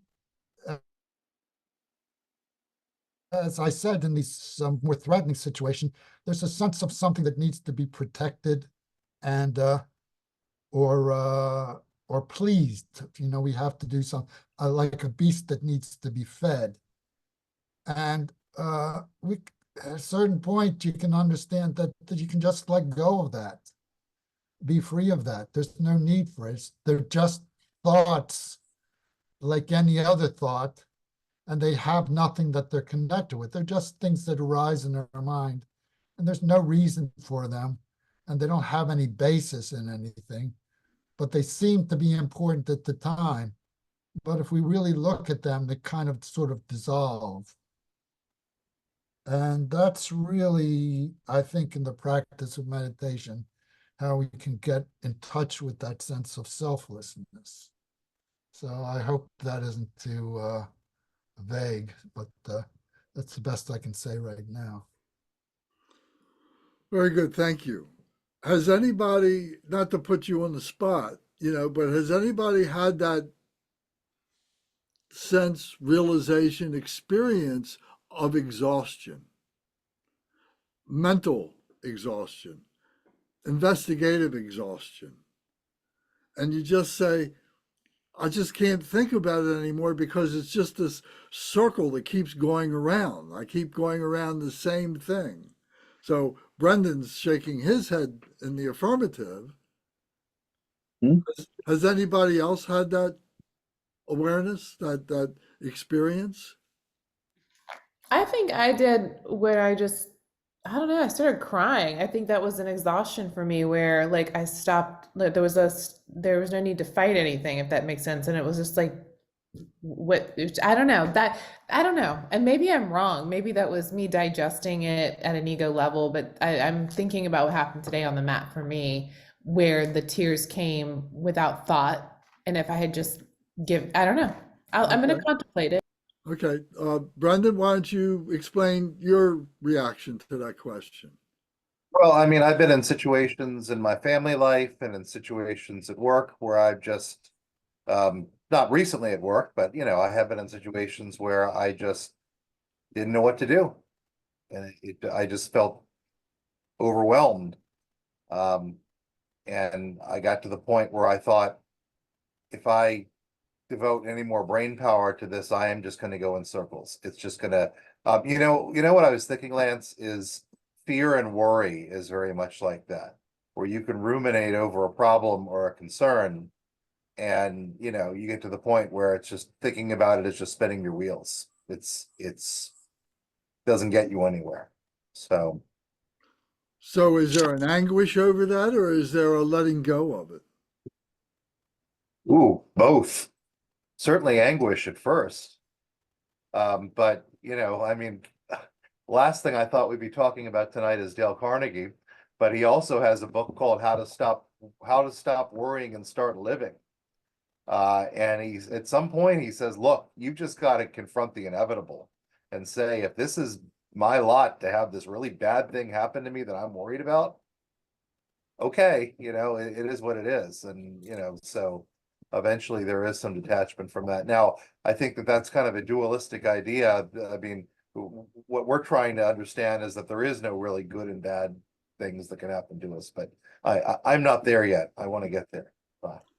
All right, we only got a couple minutes left, and I want to ask Debbie if she can kind of pull this together a little bit. What do you think? Do you have a comment about this question about letting go, anguish of what it is, or letting go of the anguish? Debbie, what do you think? Oh, I have a lot of thoughts, I guess. I'm languishing. That's the new term. It's a new mental illness from the makers of depression. So yeah, and the funny thing about languishing is it's just like it's not it's not an exaggerated or incorrect response to the world you live in. It's a correct response, right? So the entire world is falling apart and beings are dying at intense rates and has always bothered me. Because I don't feel a cutoff between me and the rest of the world. And there's a couple of memes running around saying, you should be a little depressed given that what's going on in the world, right? If you're happy, it's are you a psycho? But that aside, yeah, I'm exhausted. Part of getting older, part of being a better Buddhist is, yeah, you have to stop taking your own BS, right? And then you do have to, you navigate these life changes. Like my mother just died, and of course there was a huge, years-long illness, and that's never going to go the way you want it to. And if you have siblings involved, it's never going to go the way you want it to. So there was a lot of just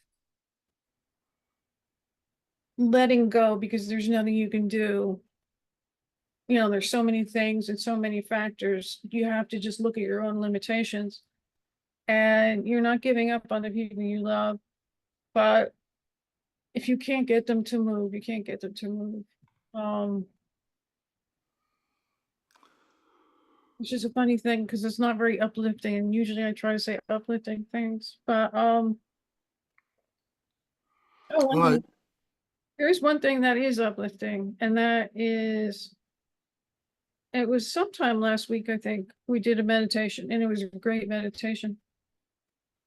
And when you're in that zone and, it's like you can feel that perfection, whatever that is. And I'm sitting there thinking, I wish I could just get everybody to feel this. I wish that, like, the people that work, or, somebody yelling you, at the grocery store or something. I wish you could just stand here and just say, here. I want you all to feel what I'm feeling. This, I want to give this to you because it's going to calm you right down. And I thought to myself, yeah, that's the definition of bodhicitta. That's exactly what bodhicitta is, right? That we develop this within ourselves, that we recognize it in ourselves, and we allow it to grow. And it took a long time, right? The first time I took bodhisattva vows was with Kishin Konchog. He was Kempo Konchog at that point, and this was 23 years ago. And, and they generate bodhicitta, and you can see it and you can feel it. And that's your goal. And so it feels like it's taking forever, to ramp that up. But definitely, that is one thing I'm not tired of, right? That is the source of energy. That is a source of strength. Listen to all this stuff, what everybody has been saying from Buddha Shakyamuni on. There is a reality to this, and we know it because as we practice, we feel it more and more and more. And then we let it take over our lives. And so that's the only way to get through the exhaustion, I think. That, and yeah, letting go. Okay. Thank you very much. And if I can, let me have a couple more minutes. I know it's getting time to end this session, but I would just like to leave this with an image in your mind that may help a little bit. And we're going to talk more about this in the future. But you can see this image here. This is Vajrayogini. You can see this. And we visualize ourselves in practices, we visualize ourselves as Vajrayogini.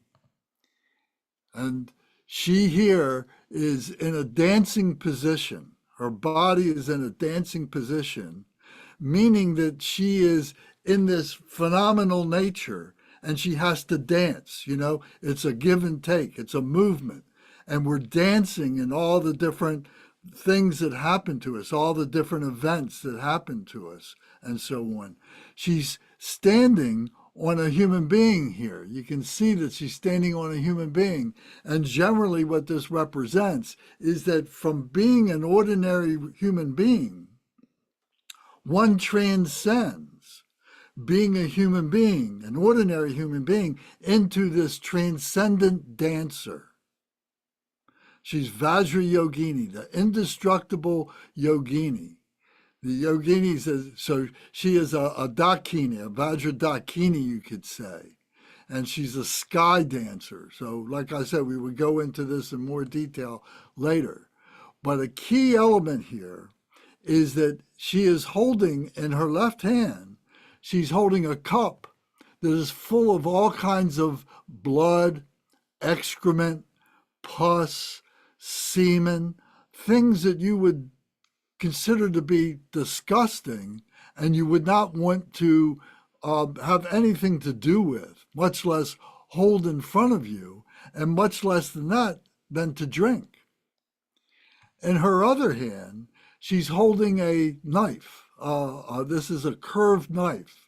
And this knife is used to cut off the roots of the 5 poisons: the ignorance, the hatred, the desire, the jealousy, and the greed. At some point, we just have to cut that stuff off. We just got to say, I'm going to stop doing this. It's like a bad habit. I'm just going to stop doing it. And with that, then she is able to take this cup of repulsive liquid and be able to drink it as if it was an elixir. And this represents her unconditional enjoyment. That whatever life throws at me, I am going to be able to take it in, and I'm going to be able to digest it, and I'm going to continue my dance. So this is an image to help us to embody that within ourselves. And there are practices that we use to help us to do that. But I wanted to introduce this to you to say that this is what we are going for, is at some point to be able to cut off those roots of confusion, to be able to unconditionally enjoy all things that are here for us to recognize, and that we become this dancer that rises above our ordinary humanness into this spiritual being who is able to accomplish this. Does anybody have a comment or quick question about that? Great image, and it makes a lot of sense. So in a few weeks, we'll be talking about this, and I look forward to being able to share this more with you, because it will help you to develop your meditation technique, to see how the meditation is used to be able to reach that level.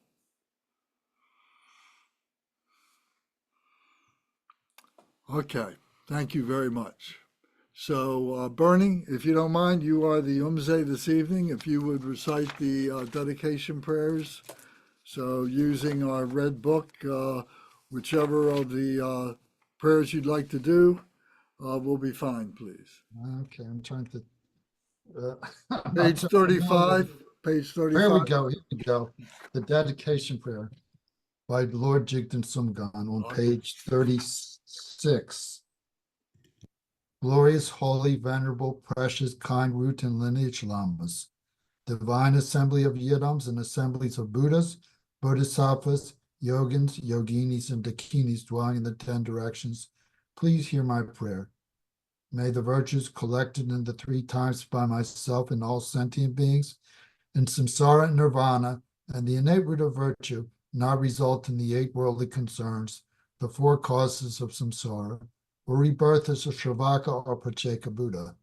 May all mother sentient beings, especially those enemies who hate me and mine, obstructors who harm, misleading Mars, and the hordes of demons, experience happiness, be separated from suffering, and swiftly attain unsurpassed, perfect, complete, and precious Buddhahood. By the power of this vast root of virtue, may I benefit all beings through my body, speech, and mind. May the afflictions of desire, hatred, ignorance, arrogance, and jealousy not arise in my mind. May attachment to fame, reputation, wealth, honor, and concern for this life not arise for even a moment. May my mind stream be moistened by loving kindness, compassion, and bodhicitta, and through that may I become a spiritual master with good qualities equal to the infinity of space. May I gain the supreme attainment of Mahamudra in this very life. May the torment of suffering not arise even at the time of my death. May I not die with negative thoughts. May I not die confused by wrong view. May I not experience an untimely death. May I die joyfully and happily in the great luminosity of the mind as such, and the pervading clarity of Dharmata. May I in any case gain the supreme attainment of Mahamudra at the time of death or in the bardo. Om Ah Om. Om Ah Om. Om Ah Om. May my body, speech, and mind become inseparable with the body, speech, and mind of all the enlightened ones for the benefit of all sentient beings. Thank you, Lance. Thank you. Thank you. Thank you, Bernie. Thank you, everybody, for your contributions to the conversation and everything. I think it's been terrific. I hope you agree. Yes. Yeah. Lance, what will we be focusing on next week? We're continuing with the next part. So we just finished 417, so 418, and as far as we can get with that. Okay. Yeah.